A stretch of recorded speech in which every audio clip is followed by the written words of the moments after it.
وزير الخارجية طالب تمديد، أنا نائب رافض التمديد وعندي مبرراتي برفض التمديد.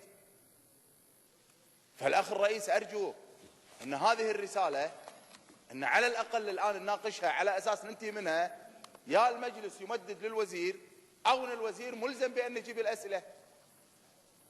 الإجابات مفتوح. يعني الطلب النهائي الأخ الرئيس. سلام تفضل.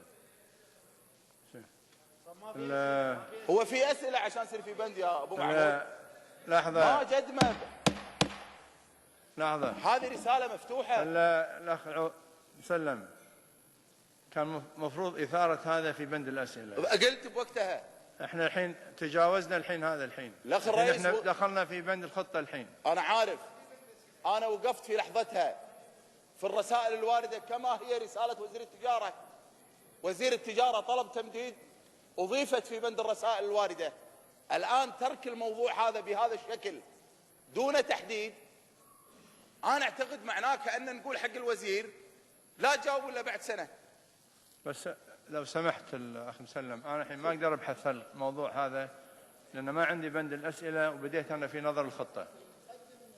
إذا بعد البند هذا مباشرة بس ناقش الرسالة، يا نقول لك أسبوعين أو نقول جاوب مباشر. أنت إذا تقدم هو مو بند الأسئلة الرسالة هذه بس، الأنسلة ما في مشكلة الآن، الرسالة موجودة. ترك الأمر بهذا الشكل، وهذه الأسئلة أنا سألها من المجلس السابق، أعدتها فقط لأن المجلس انحل. بعض الأسئلة في إجابات عليها والأخ يقول لي أبي أمدد. طيب عنده إجابات. ما يجوز الأخ الرئيس. والبعض منها سؤال من الأسئلة يمثل قضية التحويلات. أنا أعتقد الآن إذا ما جاوب راح أعتبره شريك مع ناصر المحمد في فضيحة التحويلات اللي صارت، وراح اتخذ عليه إجراء دستوري فورا. أنا الحين ما عندي بند الأسئلة. هيصير هذا الكلام. ما عندي أي الحين. أنا معاك. اللي أمامي الحين أنا الخطة التنمية وعندي جدول أعمال أمشي عليه. وأنت ماشي باللي ماشي عليه، هذا أمر سليم. بس أنا قاعد أقول لك الآن هذا الطلب المقدم من وزير الخارجية عدم عرضه أمر غير جائز، حتى نقول حق الوزير يا نوافق لك أو ما نوافق لك. هذه مقدمة من الوزير. يعني بعد هذه ما في مشكلة، بعد ما نخلص من الخطة أعتقد أنه نقول له نعطيه رأينا اللي هو طالبه، نوافق لك أو ما نوافق لك.